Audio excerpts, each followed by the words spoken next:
মধ্যপ্রাচ্যে নতুন উত্তেজনা, আনুষ্ঠানিকভাবে পশ্চিম তীর নিজেদের ভূখণ্ডে অন্তর্ভুক্ত করতে অনুমোদন দিয়েছে ইসরায়েলের পার্লামেন্ট।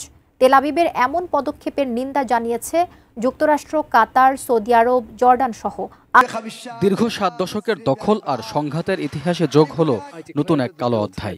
আন্তর্জাতিক আইন লঙ্ঘন করে এবার আনুষ্ঠানিকভাবে অধিকৃত পশ্চিম তীরকে নিজেদের ভূখণ্ডের অন্তর্ভুক্ত করার অনুমোদন দিয়েছে ইসরায়েলি পার্লামেন্ট নেসেট। প্রথম পর্যায়ের ভোটে 25-24 ভোটে পাশ হয় প্রস্তাবটি। আরও 3 ধাপের ভোটে পাশ হলে বিলটি আইনে পরিণত হবে। পার্লামেন্টে আনা এই প্রস্তাবের বিরোধিতা করেছেন ইসরায়েলের প্রধানমন্ত্রী বেনিয়ামিন নেতানিয়াহু ও তার দল লিকুদ পার্টি। দলটির অধিকাংশ সদস্য ভোটদানে বিরত থাকেন, তবে প্রধানমন্ত্রীর মতামতের বিরুদ্ধে প্রস্তাবের পক্ষে ভোট দেন দলের প্রবীণ সদস্য ইউলি এডেলস্টাইন। এতে চূড়ান্ত অনুমোদন পেতে আরও এক ধাপ এগিয়ে যায় বিলটি।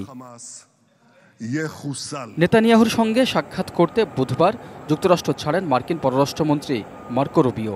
এ সময় সাংবাদিকদের তিনি বলেন, প্রেসিডেন্ট ট্রাম্প স্পষ্ট জানিয়েছেন এখনই এর পক্ষে নয় যুক্তরাষ্ট্র, কারণ এমন পদক্ষেপ শান্তি অর্জনের প্রচেষ্টায় হুমকি হয়ে দাঁড়াতে পারে।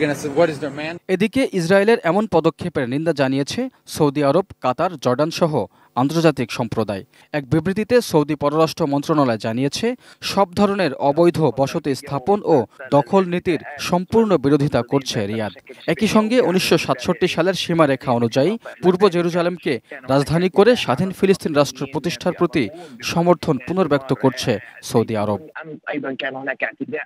জাতিসংঘ সহ পশ্চিম তীর আন্তর্জাতিকভাবে স্বীকৃত ফিলিস্তিনি ভূখণ্ড। ইসরায়েলের এমন পদক্ষেপ ফিলিস্তিন রাষ্ট্র গঠনে বড় বাধা হয়ে দাঁড়াবে, প্রভাব ফেলতে পারে চলমান যুদ্ধবিরতিতেও।